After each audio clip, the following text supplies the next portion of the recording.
Assalamualaikum warahmatullahi wabarakatuh. Perkenalkan, nama saya Mesa Miasi. Saya dari Fakultas Ekonomi dan Bisnis Universitas Muhammadiyah Tangerang. Pada kesempatan kali ini saya akan menjelaskan materi yang sudah dijelaskan oleh Bapak Argi Eksandi, Sarjana Ekonomi Magister Akuntansi, tentang Stewardship Theory.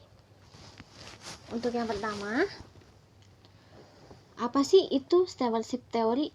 Jadi, teori stewardship adalah teori yang menggambarkan situasi di mana para manajer tidaklah termotivasi oleh tujuan-tujuan individu, tetapi lebih ditunjukkan pada sasaran hasil utama mereka untuk kepentingan pribadi. Kepentingan organisasi maksud saya. Mohon maaf. Teori stewardship mempunyai akar psikologi dan sosiologi yang didesain untuk menjelaskan di mana situasi manajer sebagai steward dan bertindak sesuai kepentingan pemilik. Dalam teori stewardship, manajer berperilaku sesuai kepentingan bersama. Jadi di sini manajer tidak boleh memikirkan diri sendiri. Jadi harus selalu memikirkan kepentingan bersama. Contohnya seperti antar karyawan atau dengan yang lainnya. Terus yang kedua ada teori stewardship ini menyatakan bahwa tidak ada hubungannya permasalahan umum yang terjadi dengan motivasi manajemen. Jadi dipastikan tidak ada sangkut pautnya. Mengingat tidak ada permasalahan motivasi internal di kalangan eksekutif.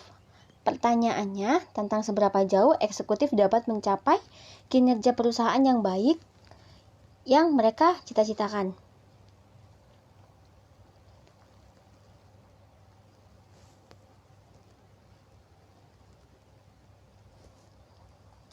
Jadi, dengan demikian, teori stewardship ini terjadi karena terdapat perbedaan kinerja yang timbul dari situasi struktural di mana manajemen eksekutif mempermudah tindakannya yang efektif. Menurut Donaldson dan Davis tahun 1991. Teori stewardship terdapat model of man yang memiliki perilaku di mana terdapat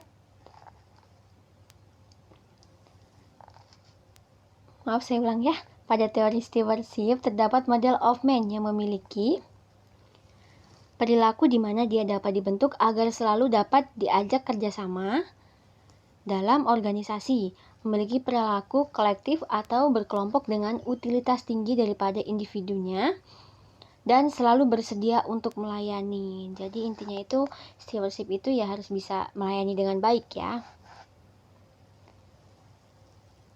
Ada hubungannya sangat kuat antara kesuksesan organisasi dengan kepuasan prinsipikal. Steward melindungi dan memaksimumkan shareholder melalui kinerja perusahaan. Oleh karena itu, fungsi utilitas steward harus dimaksimalkan. Peningkatan kinerja perusahaan akan mampu memuaskan sebagian besar organisasi yang lain sebab sebagian besar shareholder memiliki kepentingan yang telah dilayani dengan baik lewat peningkatan kemakmuran yang diraih oleh organisasi. Anton tahun 2016.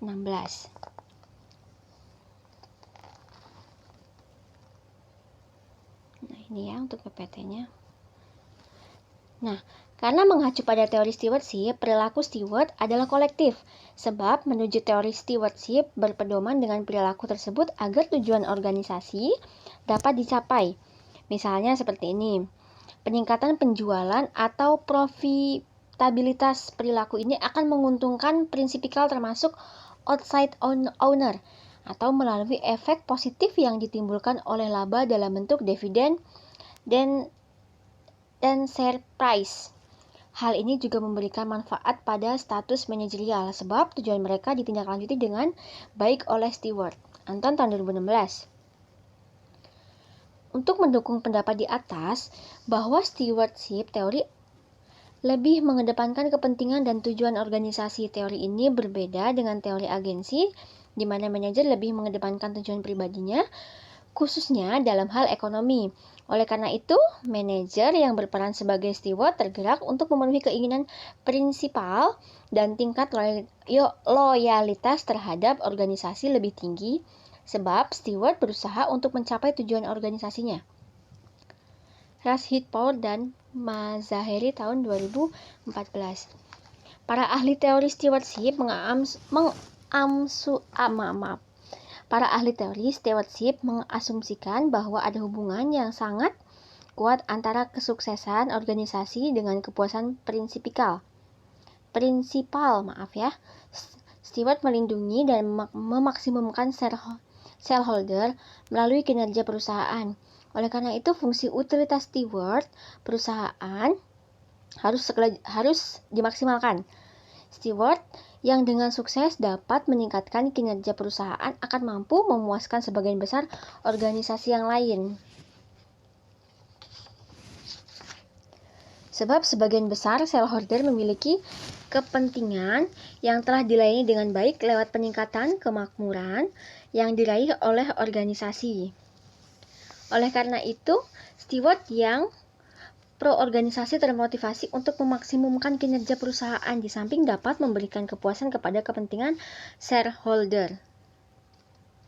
Salah satu variabel yang memiliki hubungan dengan teori stewardship adalah variabel economic performance. Hubungan teori stewardship, variabel economic performance, terletak para eksekutif atau steward yang memiliki perilaku di mana dia dapat dibentuk agar selalu diajak bekerja sama dalam berorganisasi, memiliki perilaku kolektif atau berkelompok dengan utilitas tinggi daripada individunya, dan selalu bersedia untuk melayani.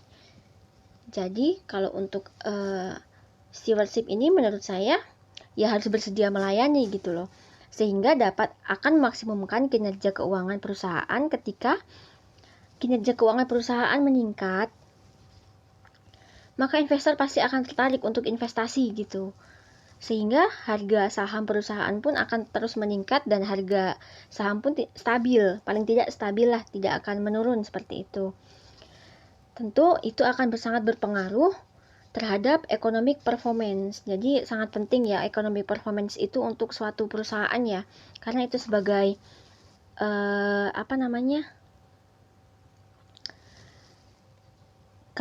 latar belakang perusahaan tuh harus bagus gitu loh. Jadi untuk riwayat keuangannya pun harus bagus. Serta performa perusahaan tuh ya juga harus selalu terjaga dengan harga saham yang stabil atau untuk harga saham yang terus selalu meningkat gitu. Jadi untuk para investor akan selalu tertarik untuk investasi di perusahaan kita gitu. Variabel lainnya yang memiliki keterkaitan dengan teori stewardship adalah kualitas laba. Jadi kualitas laba itu seperti keuntungan kita gitu. Keuntungan kita tuh kualitasnya seperti apa gitu. Hubungan antara teori stewardship dengan kualitas laba menjelaskan bahwa para eksekutif atau steward yang memiliki perilaku di mana dia dapat dibentuk agar selalu dapat diajak bekerja sama dalam organisasi. Memiliki perilaku kolektif. Kolektif itu apa sih? Kolektif itu seperti pemilihannya itu harus bagus gitu. Kolektif itu artinya dikoordinirnya bisa gitu. Atau berkelompok dengan utilitas tinggi daripada individunya dan selalu bersedia untuk melayani sehingga akan memaksimumkan kinerja keuangan. Intinya keuangan perusahaan akan tetap terus stabil, tidak mengalami kelonjakan, penurunan yang signifikan gitu. Menghasilkan laporan keuangan yang berkualitas, informasi laba yang kredibel, yang bebas dari manipulasi atau korupsi misalkan contohnya seperti itu. Serta kecurangan-kecurangan yang memungkinkan akan membuat perusahaan itu bangkrut gitu atau menurunkan image perusahaan itu semakin buruk gitu atau semakin turun gitu. Jadi sebisa mungkin para eksekutif juga harus bisa menjaga itu semua gitu. Perusahaan yang baik tentu harus mempengaruhi stakeholder dalam merespon positif informasi laba yang dipublikasikan sehingga akan berdampak pada tingginya kualitas laba perusahaan. Jadi di sini